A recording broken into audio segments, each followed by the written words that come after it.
How significant are you to others? Is your presence felt? And will your absence be noticed? I also asked, who will cry when you die? And what will you be remembered for long after you are gone? Let me ask you a few questions. Are you the one who, when people have a problem, they think of you? Are you the one whom, when people want advice, they come to you because of your wisdom? Are you the one who, when people want to settle a dispute, they come to you because of your sense of justice? When people are hurt and they need comfort, they come to you. Maybe they are grieving or they've gone through a divorce. Are you the one who mobilizes your friends so that you can handle the medical bill of somebody who cannot afford it? Are you joining hands with some friends to sponsor someone to get a better education or further their studies? Now remember this, the deeds loved the most by Allah are those that are done regularly, even if they are small. Now we have enough ordinary people out there. I always say this, we have enough ordinary people out there doing ordinary things, nothing. What we need is ordinary people doing small, extraordinary things. Now that would make you extraordinary. Are you the best neighbor in your neighborhood? Do you go and visit your sick neighbors, regardless of their religion or where they come from, like the Prophet ﷺ did? Do you encourage peaceful coexistence amongst people, amongst your neighbors and other colleagues and so on? Are you gifted with a voice and you use it to bring people closer to Allah through your recitations or songs or poetry? Or do you share your knowledge and wisdom through lectures with people with humility? Or do you organize events where people can come and learn and grow? Or do you volunteer to help at events, functions, Islamic functions and so on, or at your local mosque or community center? Now, I was inspired when I traveled recently to give a lecture by a dynamic lady who had established what's called a street kitchen, where she feeds so many people without charging them a dime. And those people are both Muslims and non-Muslims.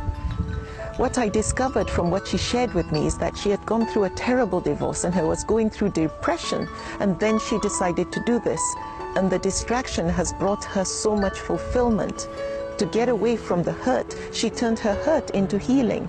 And most importantly, she's being significant. There's no reward for being useful to others other than peace of mind and contentment. And the deeds loved the most by Allah are those done regularly, however small. Everything I've mentioned are small, small deeds. And don't forget, we have enough ordinary people out there doing absolutely nothing. We need ordinary people doing small, significant things. Do you volunteer to counsel teenagers or be a mentor to them? Do you donate your time to give someone who doesn't seem to be too strong academically extra lessons? Do you give your time at an orphanage to read to them or just make them feel like part of a family, feel loved?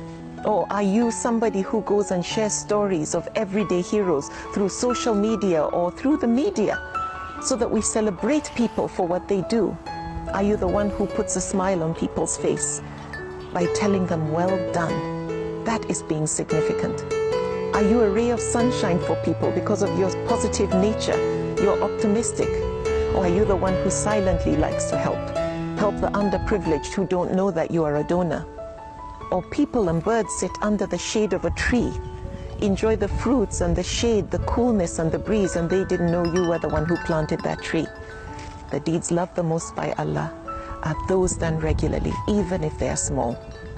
In other communities, when people mobilize their local community maybe to clean up litter or speak up against some form of injustice or abuse, or assist people in times of crisis, or save an animal like a dog from thirst, or a cat that's stuck in a tree, they become heroes. They're on the news. People celebrate them. We also need to celebrate our heroes, people who are doing small, extraordinary things. Do your part in making sure that next time you want to forward a clip or a video, that it's videos that are inspirational, videos that highlight positives in our people, and in general.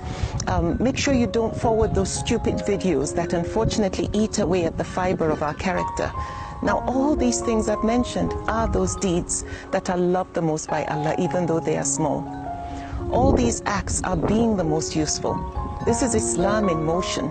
Islam is not as heavy as people make it seem.